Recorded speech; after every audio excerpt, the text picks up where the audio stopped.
Welcome back. I am Ashley Turner, helping you live a happy and healthy life with practical tools for your mind, body, and spirit. This week's vlog is in celebration of the spring equinox, which we are on the eve of. And the spring equinox is one of the four corners of the year. The two equinox, the fall and the spring equinox, and the two solstice, the summer and winter solstice. So the spring equinox equal, meaning that the solar and lunar energies are equal. Internally, our physical body has these same two rivers or aspects flowing through it. The solar current runs through the right side of the body.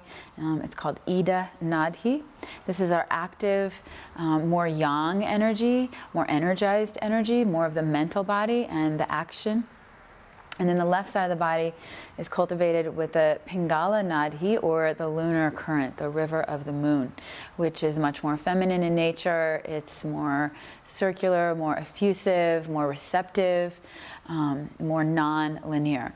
So I really want to encourage you this week to take some time and develop for yourself a ritual of tuning in more to your lunar nature. Our culture in general is very active, it's very yang, it's very masculine. It keeps us in a mental body, it keeps us focusing on what we're doing in our goal-oriented, very external process. The lunar aspect, or the feminine aspect, is to tune in to your emotional realm, to tune into your intuition, to just really drop down into a more receptive way of being instead of doing.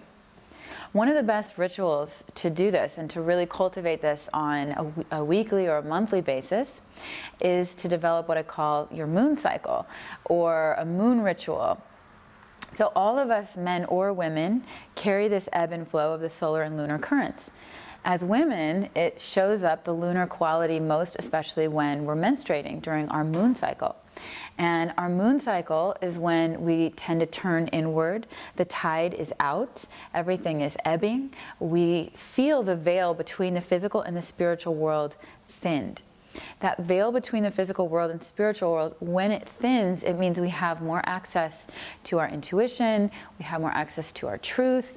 We can really begin to hear in stillness and silence our next right action. It becomes clear, and it's anchored from our autonomous internal state.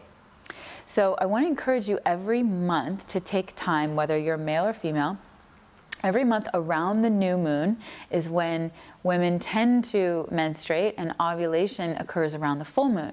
The full moon symbolizes the Purna energy, or the fullness, the expansiveness, our productivity, and the new moon symbolizes that turning inward, that receptivity, the dark of the moon.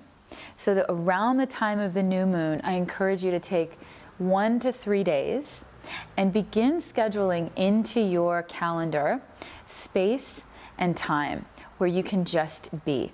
So create a monthly ritual for yourself where you give yourself permission to do less.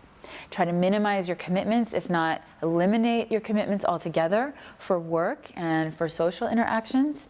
So you give yourself time to just be, your mind to wander. Maybe you journal, maybe you go out into nature, maybe you sleep more, make good food for yourself, do more yoga, meditation, to cultivate that lunar aspect of who you are. So take this opportunity at spring equinox and cultivate your lunar qualities, your receptivity, your intuition. Give yourself permission. It is a huge discipline to carve out one full day a month, but trust that that emptying and that releasing is going to be the fertilizer for your soul, and everything that comes forth will be so much richer.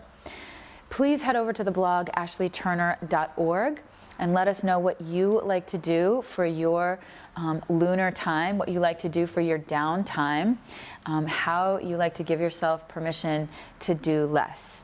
What is your preferred activity or lack of activity? And if you like this, if you're inspired, please tweet, Facebook, share it wherever you are, and have a wonderful week. Have a happy spring equinox. Namaste.